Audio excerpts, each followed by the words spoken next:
what we can with what we have, Yes. where we're at. I like your nifty Clockwork Orange hat. That's fun. Well, you know, you got to pay respect to the old legends. Anybody Sure see that do. movie? Yes. I rewatched it recently and I was going, I went, fuck. I mean, pretty heavy and ahead of its time, you know? So I thought I'd just honor the man and grab a hat. For sure, absolutely. So I'll start with you. I would love to know, sir, about your acting journey. How did you get involved in this craft? I used to be an athlete and I hurt myself and I couldn't run for a year. I ended up going to visit a friend in LA, never been there before because I grew up in Australia. And thinking about being an actor in 1988 or 9 was like an impossibility. How do you do it? You know, because I used to watch everybody on screen, all the great old movies. You're all movie buffs, I'm sure. And I ended up going to LA and some people came up and go, hey man, you should be an actor. I'm like, how do you become an actor? Yeah. And somebody said, go to an acting class. And I met a woman that said, this is what she told me, and I say this with great dignity and respect to great actors, but she goes, I started going to the class, I didn't know what I was doing.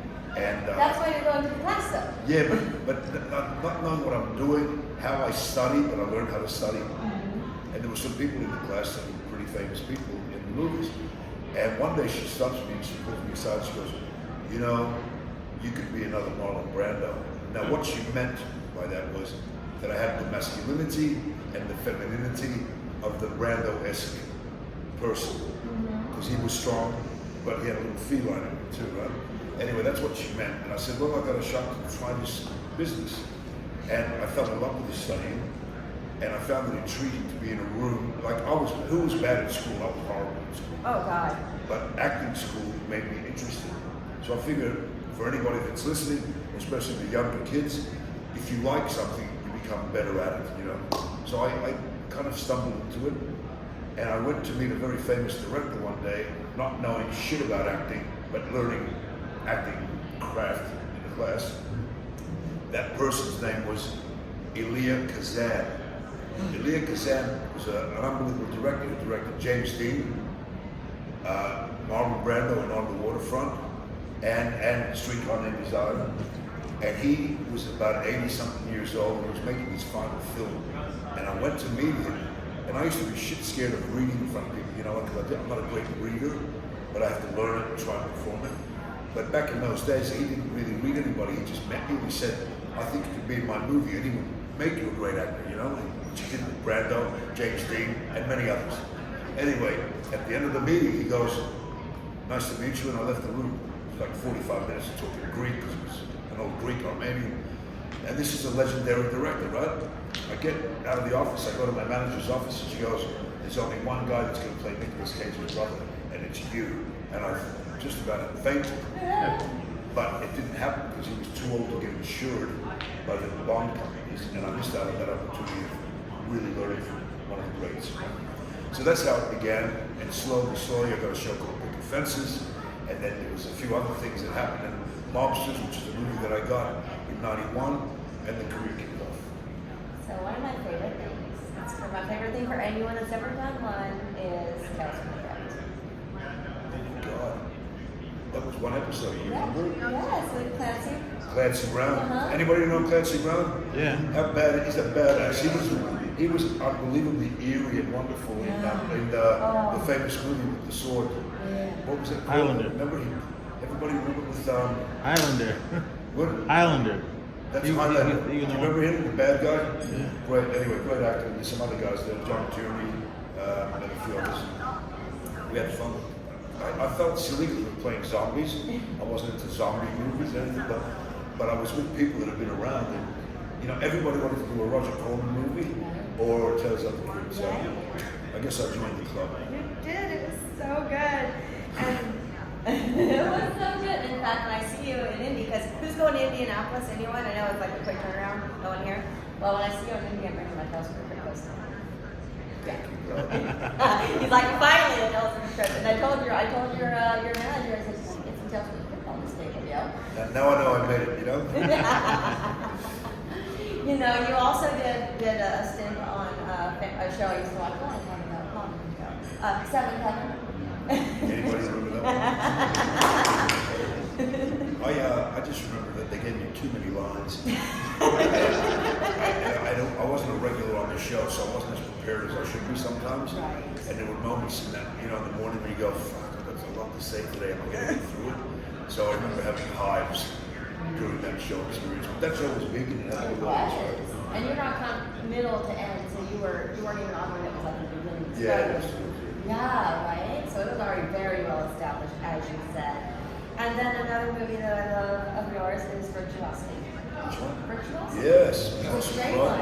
Who's seen that? Anyone? Yes. Denzel?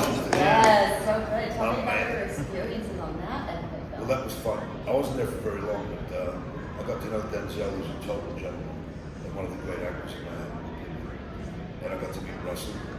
And the movie was kind of ahead of its time. Yeah, for sure. You didn't know too much. You're studying up. A little scared? All right, moving on to the reason we are all here, of course, Saw. Anybody watch Saw? What an epic franchise, and you had such a major part in most of them, honestly. How did that come into your life? What was your audition like for that?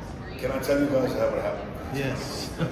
I got called into an office by the producers, and I had to meet a guy called Darren Bousman. Anybody know his name? Yeah.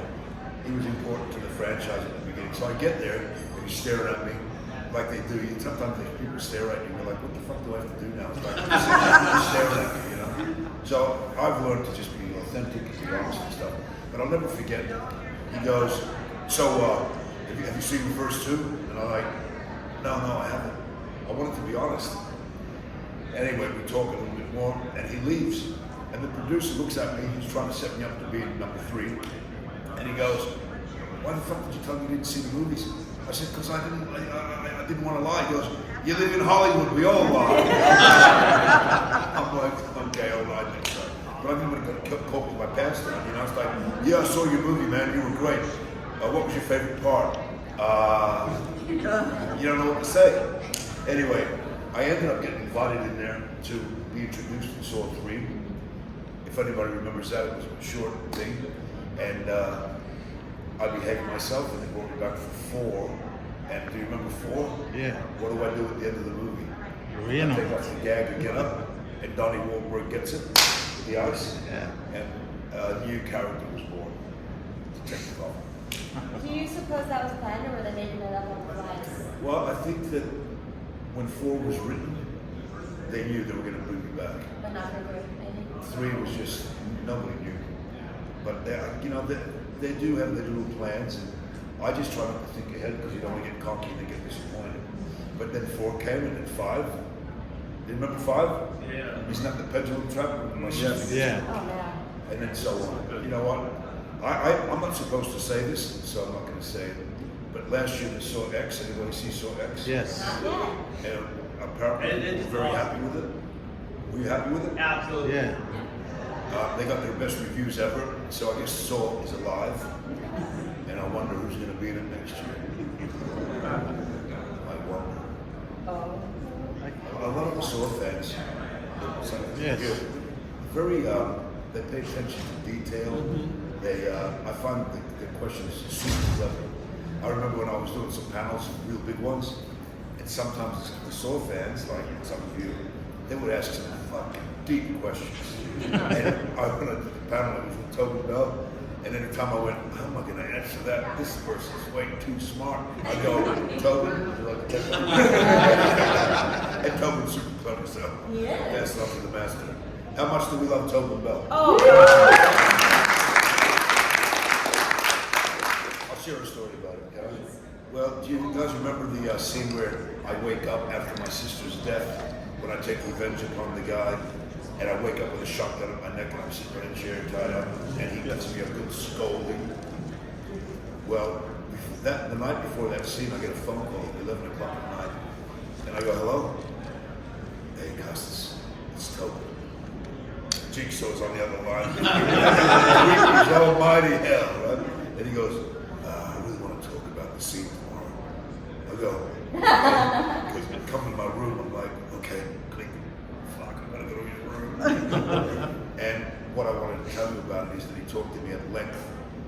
And the reason the franchise is very successful is because he cares so much. And that's why that scene was pretty powerful in my opinion. Did you like that scene, anybody? Yeah. Yeah, and it's because of Tobin's hard work ethic, you know. Okay, let's turn it out to the audience. I know you got questions. We're right there first. Did you do anything special to get into character for Saw, and do you have a favorite kill in the franchise? I didn't hear that. Did you do anything special to get into character for Saw?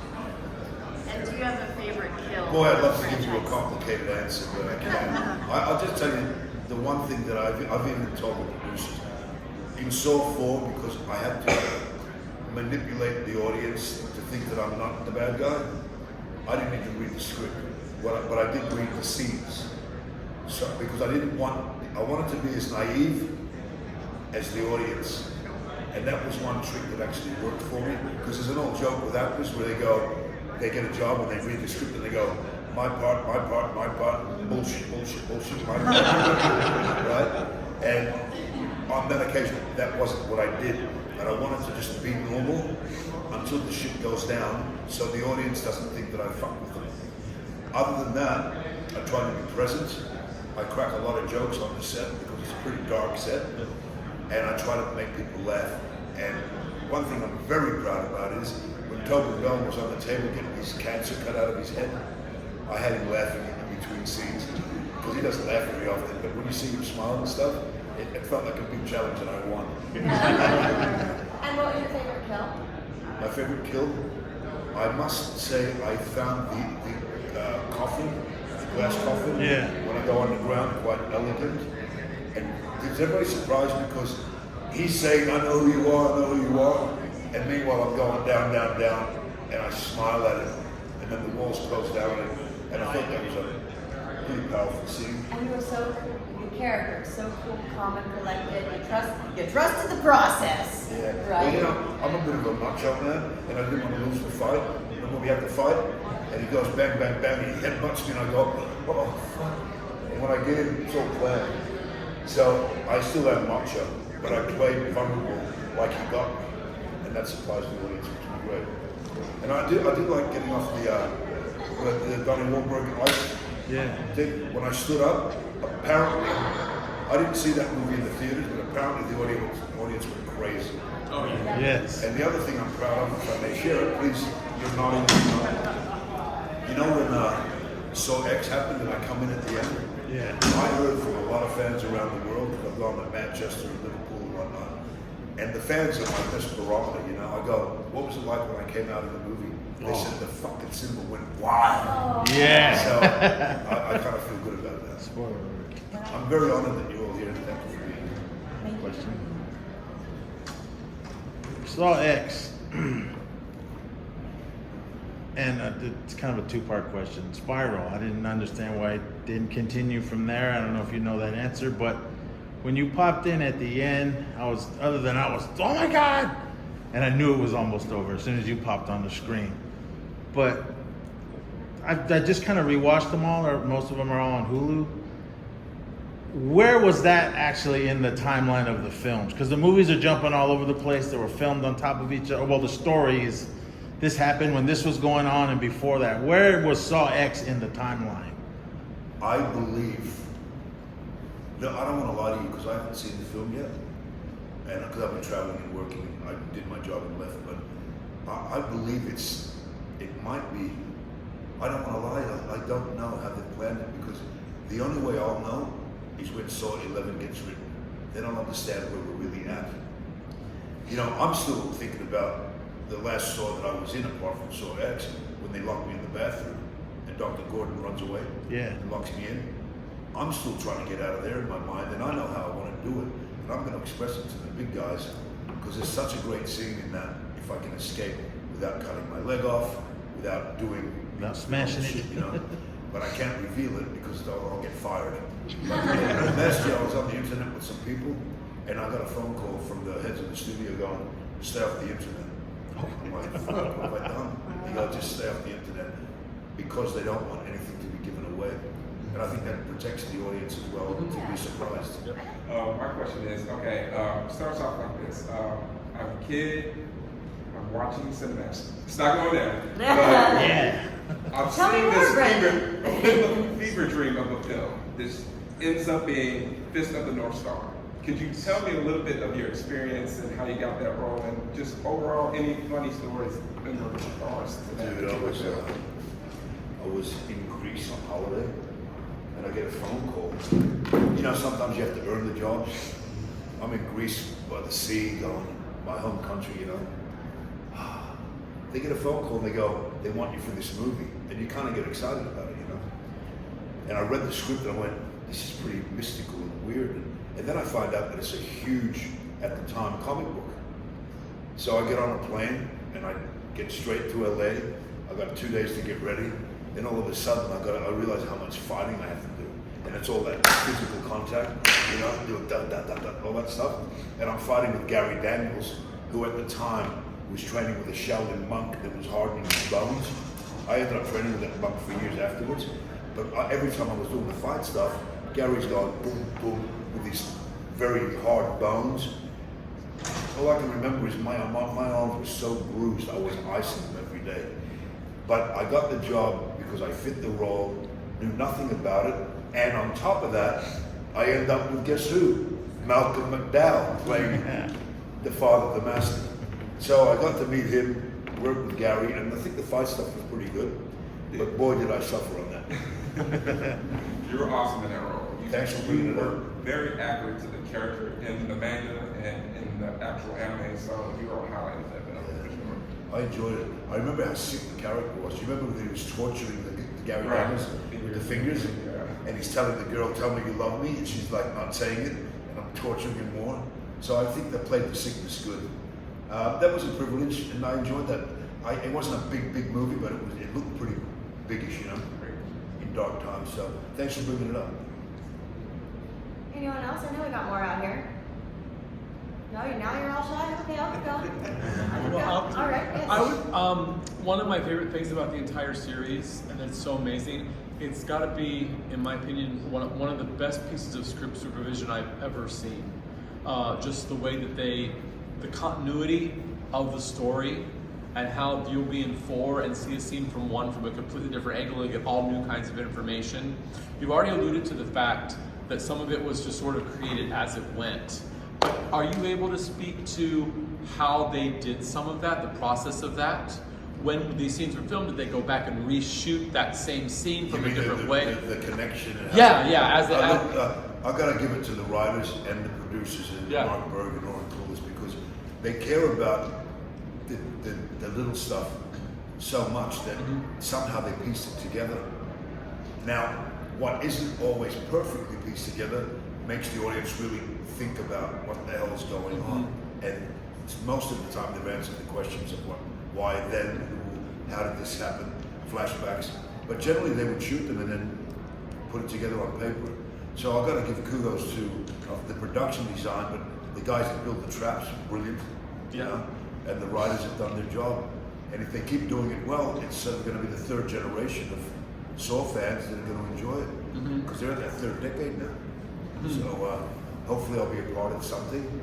But they've done well. Because, you know, even on this other one, Halloween and whatnot, it's not easy to sustain audiences for 30 and 40 years.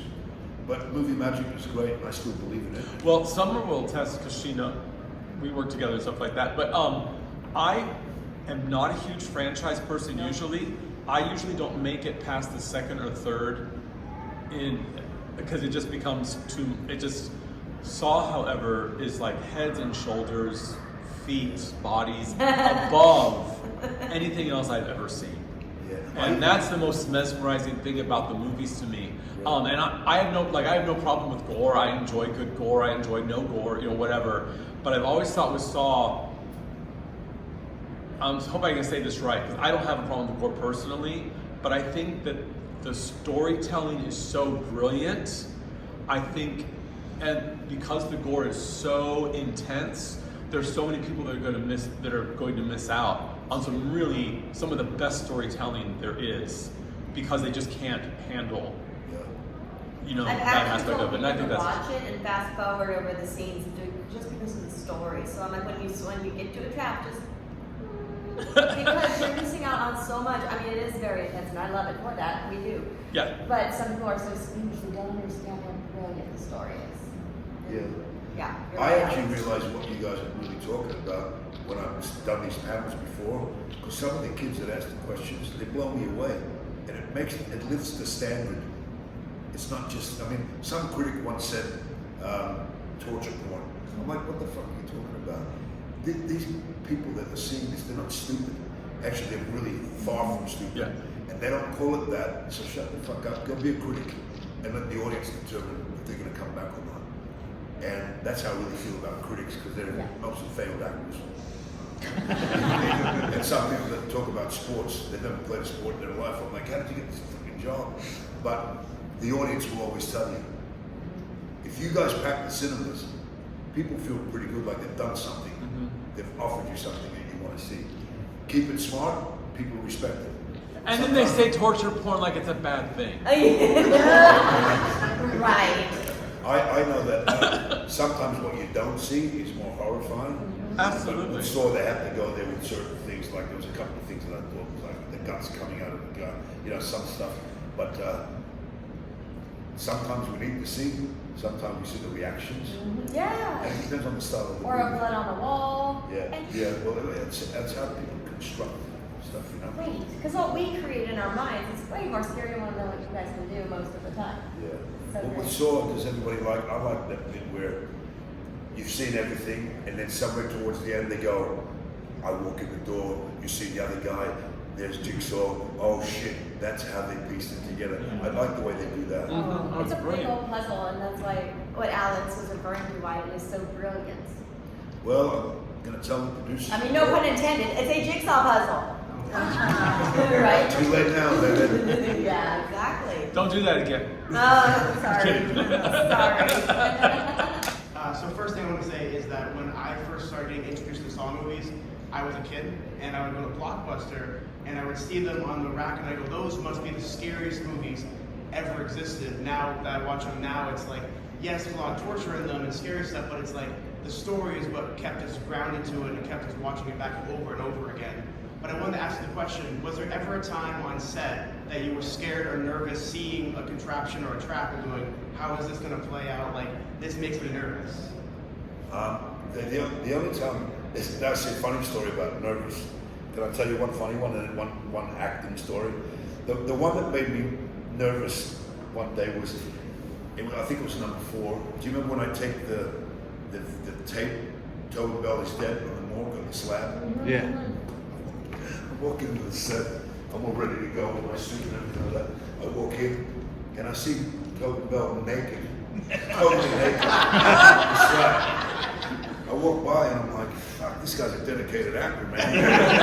He's naked at midnight on the slab and his junk is hanging out and his pubic hair and everything. And I'm like, oh, fuck. It's crazy. Well, little did I know that it was actually a dummy. But I walked by and I went, somebody throw a freaking towel over there. Anyway, it was a dummy. The other one, the one that made me nervous, I think actors get nervous because they want to make sure they don't look stupid.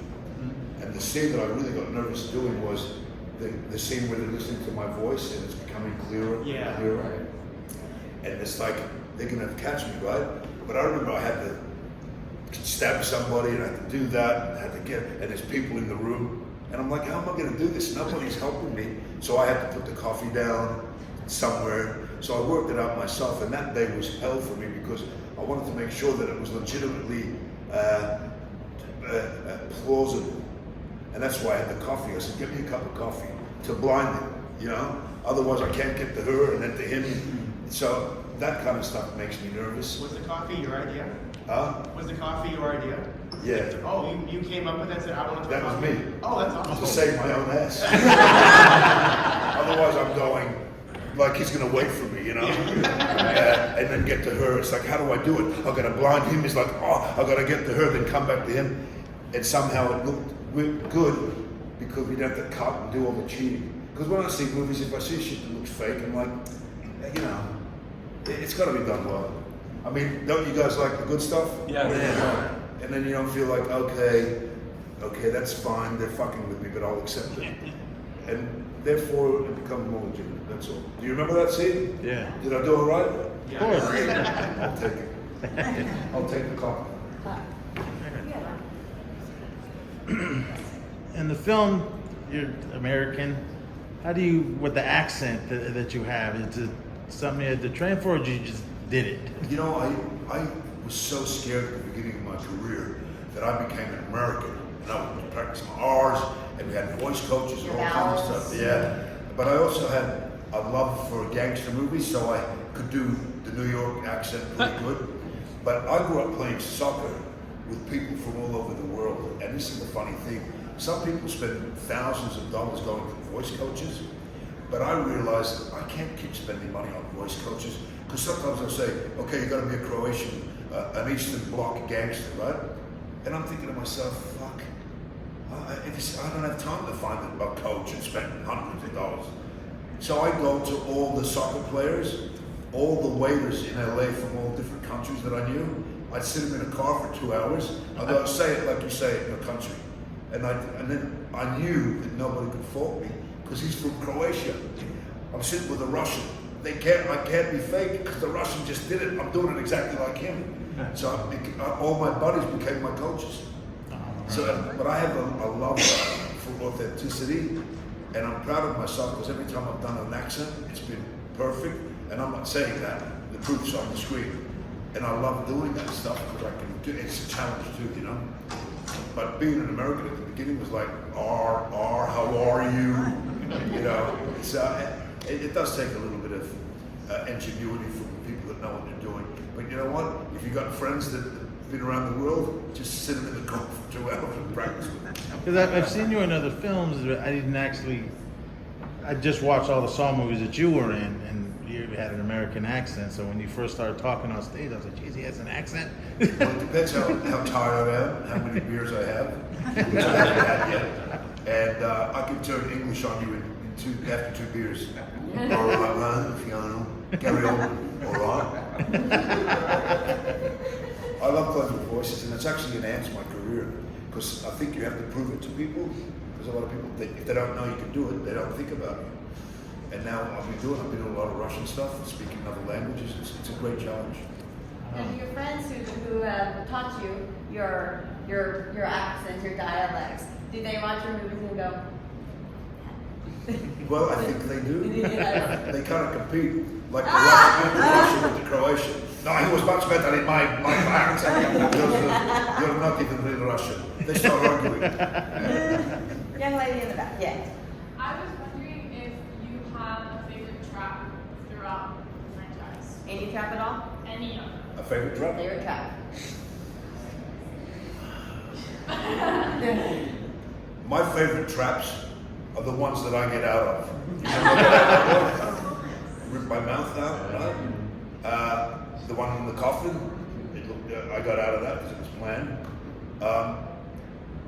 There's so many good traps. I'll tell you the impact of remember the pendulum trap? Oh. Yeah. Oh. That was the first time I saw the movie live with like 3,000 people in Vegas in a theater, right? The scene comes on, and then people are there, you know. The scene ends and it goes to black, and it goes bop bop, and the music comes up, and the cinema went fucking crazy. I felt like Elvis Presley. And I'll never forget the impact of that trap. So that one's one of my favorites because I saw the people enjoy it so much. Going, we're getting ready for a great ride. That was the first scene in the movie, Yep. right? So that kind of stuff's nice when I think when you feel the audience, it's even better. For sure. Did they know you were there? I think they did. Can I tell you a funny story? Yeah. I'll come to you. My mother was with me at this premiere, right? She's sitting next to me. Now I am the new bad guy. Yeah. And then the movie begins and my mother's grabbing my arm and people are looking at me and I'm like, get off me. I'm the bad guy. Mommy grabbing my hand. And I told her to get up. I said, get up and go over there and sit with your friend. No, it's not cool. Get out of here. She went and sat somewhere else. Yeah. So going back to the coffin trap, like, how were you like, I'm watching you, I was like, oh my god, I'm getting claustrophobic. It was horrible, but I tried to stay calm because that glass stuff was rubber, the lights was boiling hot, so it was hot and there was no air. So every time I'd go down, I'd go like this, like hardly breathe. And they would come and get me pretty quick, but it was horrible. I know the guy, remember that water trap around the head of what's his name? Yeah. What was his character's name? Strong. Sean. He had a hell of a time that day because he was drowning, you know. You had to hold your breath forever, then drain it. And then, so some of the traps are pretty heavy. How long were you in the I think top should be 1.5 minutes to 2 minutes. Well, it took about a minute to get down. Maybe 3 minutes, but you should have seen me. I was like trying not to breathe. Because once you start hyperventilating, you're in trouble. Yeah. You mentioned soccer earlier, and I was going to ask you a soccer question. Okay, I'm going to give you a hypothetical. Greece and Australia reached the World Cup finals. Where will your Norwegian slide in that match? I'll tell you the truth. I'm Greek. I go by the blood, not the passport. I was born in Australia. A lot of my friends have represented Australia in national. Now years have gone by and a lot of my friends have retired that I played with. When I go to Greece, I'll just tell you the truth, I land in Greece and sometimes I kiss the ground. There's something about ancient Greece in my bloodline, so I would go with Greece. Sorry to all of my Australian friends. So if you were to create a trap in your brain, what would it look like? Not even feasible. Like nothing that's in you're talking about. Nothing that's like they're doing. If it was somebody that I had a disdain for, I did a scene for a TV show once that I didn't end up doing, but the scene was at the end of the scene, and I'm playing super evil guy, and my sister's about to shoot me, and I talk her down, and take the gun away from her, and I tell people to get chains, and in the scene, I chain my sister to a couple of trucks, and they drive off and return it. That's a pretty cool. I don't have a sister, so I don't feel something. Something where somebody does something so bad. I mean, I did enjoy what was it, Jill? Remember when I smashed her face? Yeah. I did enjoy that. That was a good factor. Well, she hurt me, and I had to hurt her back. Yeah. I loved the ingenuity and how you got out of that trap. Yeah. That was I was like, oh, he's done. He's so done. Is that the one with the face? Uh-huh. Was everybody surprised at that? Because I thought that was pretty clever. I was so There was surprised. nothing else for me to do, but that little bar. So Was that heavy that you had on? The or- real one's heavy, yeah. It's super uncomfortable. Just having it on your head, you know, and trying to move, it's like ridiculous. Like- and then they have a fake one, which is a little easier to handle. If the one, if you had to, like, could you just pull it off yourself, or does someone have to come and take it off? Oh, Yeah, the I heavy think that- one, they I have to think get that it. Yeah, the heavy one, they have to get it because that's secured, they're not secured. But let's put it this way. All I can tell you is I'm still alive, and hopefully I'm coming back. Hope so. Yeah. And I hope that makes some people happy.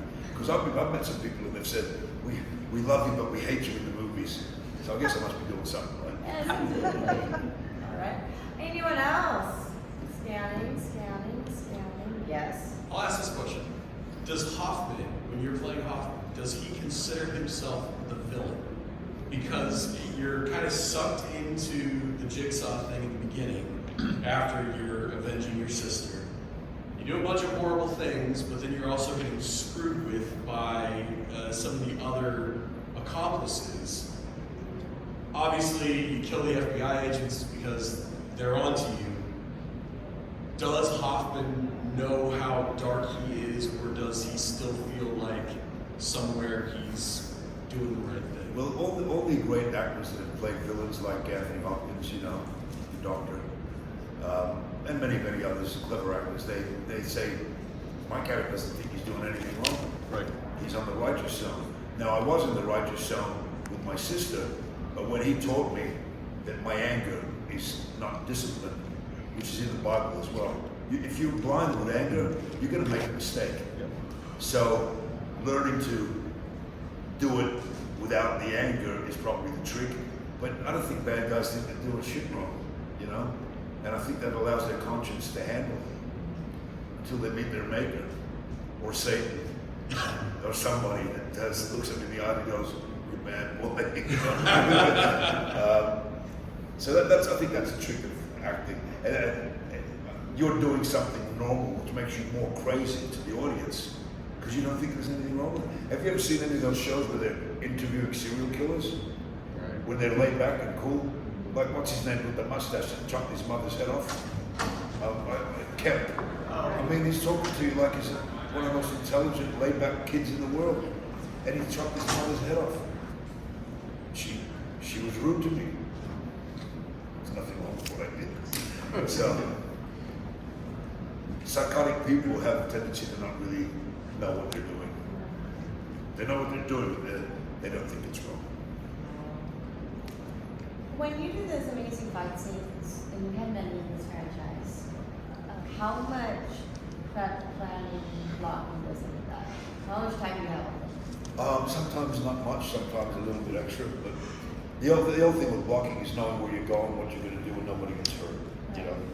And then you take your chances, and hopefully everybody is studying where they're supposed to be and whatnot. I mean, I've seen some terrible accidents where you got to go left and the guy steps on the wrong side, boom, your nose is over here.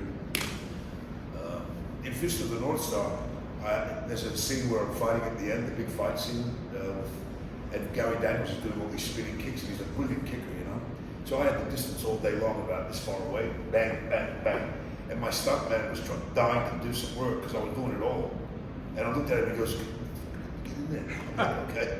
And he goes in there, second spinning back kick, his nose was over here. Because he wasn't practicing all day. So safety first. What's the funnest scene that you shot on Saw? Ever? Or in Saw? On any of them. In Saw? Any of your movies. On Saw. I think drama-wise, the one with Tobin where he's got the gun and he's telling me about the philosophy of what we're doing. Otherwise, the coffin scene was a great thing because the fight was good and it looked like I lost, but I didn't. There's a lot of memories. I just think that we're privileged to have these jobs, and when we work with good people and the audience gets pleased, I call it movie magic. I think we all still believe in movie magic, right? Yeah. So that's all I can say. Another major part of the franchise from the beginning is Amanda, and the great Shawnee Smith, of course. You haven't worked with her like as much as Tobin and some of the others, but any memories or stories? She's just great to work with. I remember when she confronts me because there's a jealousy between us, right? Yeah. And she called me Knuckle Dragon Yes. Gorilla or something like that. I just love the way she did it, and I love the way that I reacted to her. It's like we could be brother and sister, or we could be lovers, but we have scorn because we're fighting over Jigsaw's love. Right. He's the father. Yeah. And who's going to be the favorite? Yeah. By the way, he's the daddy. You know, my nickname is on the internet, Daddy Hoffman. It's kind of cool. Can we all call you that? No. Yeah, I'm your daddy Hoffman. Was there any time, and you don't have to mention names of anybody or who did it, but were there any times on set that people just kept bickering back and forth, they should be like this, should be like this? Was there any times that actors or even the producers were like arguing about what should happen? Yeah, there's been a few. There was that thing with Strong one day, he didn't want to do the scene the way it was written. And I just went along with whatever he wanted to do, and then the producers came on set and said, "No, we're doing it the way it's written." That was the most controversy I've ever seen. But usually people that want to do the best have to put their 2 cents worth in. Because ultimately it's not about you, it's about the story and making the scenes better. Some actors aren't always like that, but that's the way I want to work. How cool was the Wahlberg? Donnie? Yeah. Yeah, it's hysterical. Yeah, I'll tell you, I know we have to finish soon, I think, but Few minutes. yeah. We're good. Okay. When he was on that trap, you know, with his Yeah. ice box, standing up on his tippy toes, and I'm in the chair pretending that I'm. I always gagged up a lot, so when I take the gag off, I was saying some shit that was funny apparently, and he hated me because that was a fake beard, and the fake beard's just itchy because you got a glue on. And if you laugh and you start sweating, they start to peel off. So he was laughing so much that he was sweating and he had to come down and redo it. He goes, "Stop making me fucking laugh." Because his beard kept peeling off. And then they had to go looking at me like that on his face, and I just kept going. He hated it, but that was good torture. Yeah. He's a good dude. He's a good dude. How was your experience with working on Beowulf? Like that looks like such a unique experience filming that type of film. Did anybody see that movie? Yeah. That was one of the greatest experiences of my life because I'm working with Anthony Hopkins, John Malkovich, Ray Winston, one of the great English actors, Brendan Gleeson, the Irish actor from Braveheart, and a couple of others. And, Angelina. All they did was tell stories, and these guys have been around. So I was like a big kid listening to their stories all day long and then working with them. They're all brilliant professionals, really cool. The movie was done in a room like this, so we weren't out in the wild like that. So that was a bit weird, with the special uniforms on, motion picture capture. We had to glue our faces all day. We had like little dots glued here, all over our faces. We had a special mask made, and there was holes in the mask, and they go like that to your face with the glue, and then put the little things on for the computer stuff so we could tap. And we had to attach it with an electronic thing, and then we had this thing glued on our head.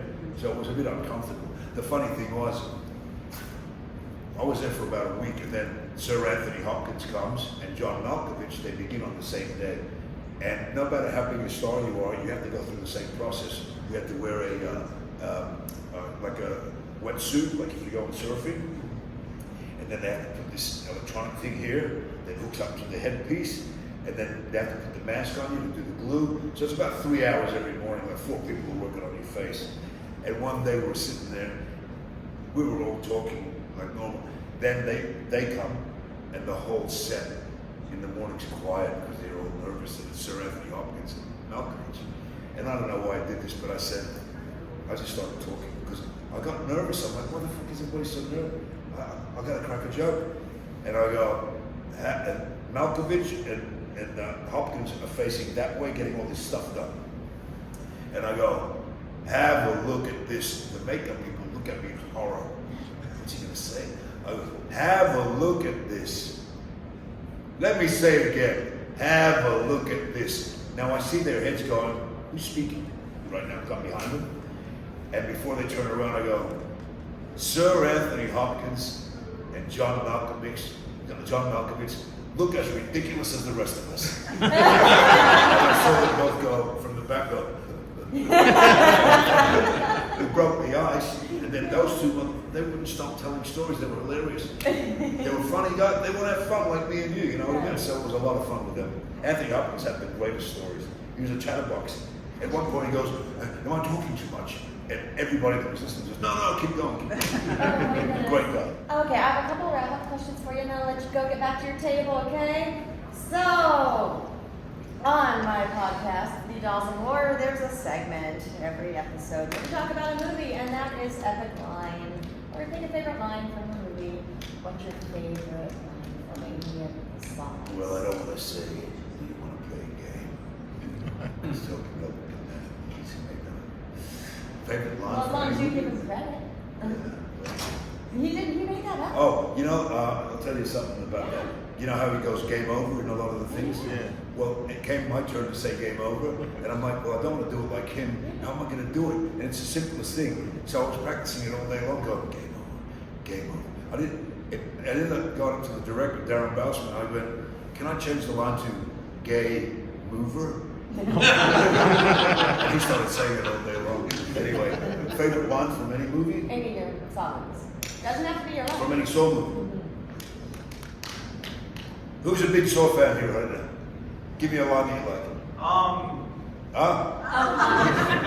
Some people are so grateful to be alive. Yeah. Not you, Yeah. not anymore. You? Not that one. Okay. Look, since it's the latest thing that people will tell me to sign for them, out of all the men to cheat, you had to pick John Kramer. I mean, I'd call that epic bad luck. I'll take that one.